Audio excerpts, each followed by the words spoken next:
వేదికను అలంకరించిన పెద్దలు పూజ్యులు చంద్రబాబు గారు, మన ముఖ్యమంత్రి అందరికీ దగ్గరుండేప్పుడు చాలామందికి మనకు విలువలు తెలియదండి. నేను ఈ మధ్య సార్ చెప్పింటే ఇండియా టుడే కాన్క్లేవ్ దుబాయ్కి పోయినానండి. అక్కడ ఒక ఉదాహరణ చెప్పాలండి. ఆయన శోభా బిల్డర్స్ అని చెప్పి, సార్కి ఏం పరిచయం లేదు, సార్ని ఎప్పుడు ఆయన చూసింది లేదు, డైరెక్ట్గా కలిసింది లేదు. మాటల్లో డిస్కషన్ జరుగుతున్నప్పుడు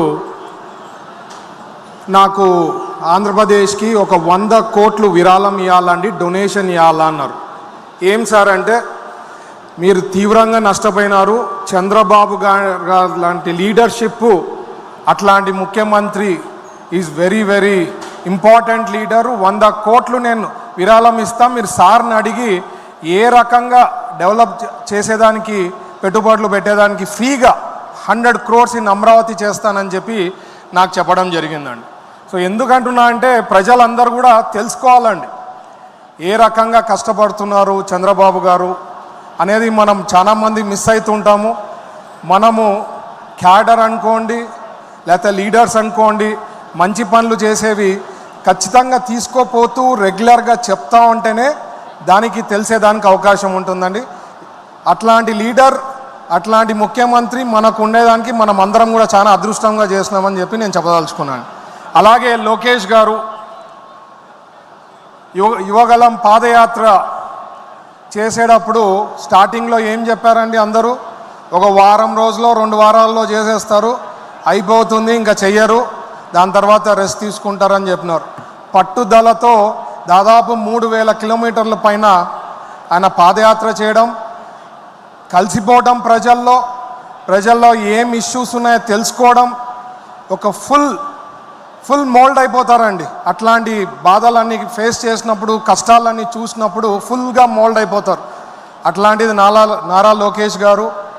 నా మిత్రులు చెప్తుండ్రు అనమాట, ఈ సంవత్సరం అయింది, ఎప్పుడైతే అవకాశం ఉంటే ఈ మాట చెప్పమన్నాడు, నువ్వు మొగాడ్రా బుజ్జి అని చెప్పి చెప్పమన్నారు అనమాట లోకేష్ గారికి.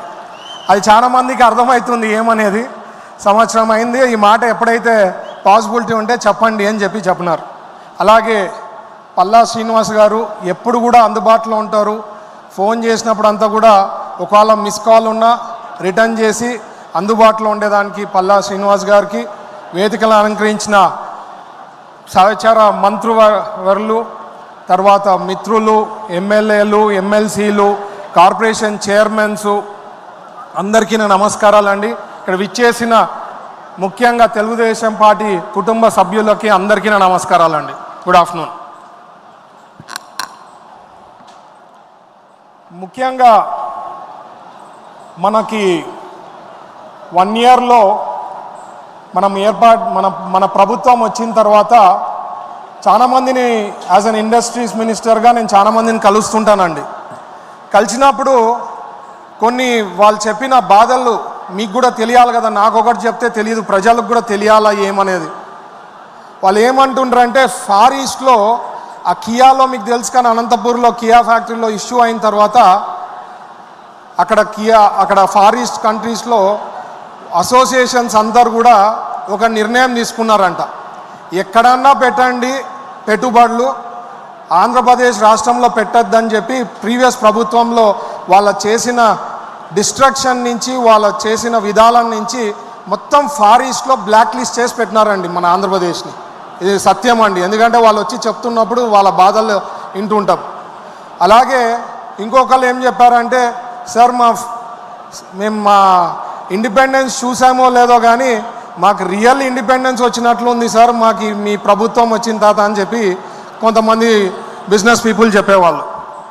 అలాగే లాస్ట్ టైము ప్రభుత్వంలో వాళ్ళు ముఖ్యమంత్రి గారు కానీ వాళ్ళ విధానం ఎట్లుండేదంటే, ఒకవేళ ఎవరి దగ్గరైనా ఇండస్ట్రియలిస్టులు వస్తే మనము ప్రోటోకాల్ వదిలేసి ఎయిర్పోర్ట్ ఉంటే ఎయిర్పోర్ట్ దగ్గర పోవాలా, వాళ్ళు ల్యాండ్ అవుతున్నారంటే ఇంకెక్కడైనా ఉంటే పోయి వాళ్ళని వెల్కమ్ చెప్పమని చెప్పి మనము మన స్టైల్లో ఉంటుంది. ఆయన ఏమంటాడంటే, నేనేంది బొకేలు ఇచ్చేది, నేనేంది సన్మానం చేసేది, వాళ్ళకి ఇష్టం ఉంటే వాళ్ళు రామని వాళ్ళు వచ్చి పెట్టుబడులు పెడతారు, కానీ మేమేం చేసే పని లేదు వాళ్ళకి అని చెప్పి ఆ తీరు ఉండేదన్నమాట. అలాగే ఇంకొకటి ఏమంటే అండి, లాస్ట్ టైము ప్రభుత్వంలో ఒక కంపెనీ పెట్టడం జరిగింది. ఆ పేరు చెప్పదలుచుకోలేదు నేను. వాళ్ళకి మనకి ఇప్పుడు పెట్టేటప్పుడు ఏ రకంగా రాయితీలు కావాలా లేకపోతే ఏ రకంగా బెనిఫిట్స్ కావాలని చెప్పి మనం ఇస్తాం, వాళ్ళతో మాట్లాడి డిసిషన్స్ తీసుకుంటాం. అట్లా కాదు, లాస్ట్ టైం ప్రభుత్వంలో ఆయన పెట్టుబడులు పెట్టేదానికి ఆయనకి ఏదేది వర్తించదో అది జీవో ఇవ్వడం అనమాట.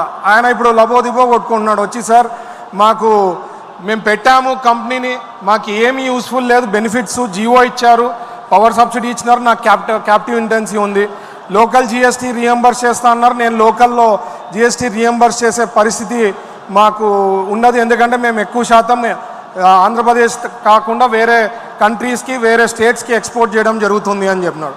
అంటే వాళ్ళ తీరు మ్యానుఫ్యాక్చరర్స్కి బిజినెస్ పీపుల్కి అసలు వాళ్ళకి ఏ రకంగా హెల్ప్ చేయాలనే ఉద్దేశం మాత్రం ప్రీవియస్ గవర్నమెంట్కి లేనే లేదండి.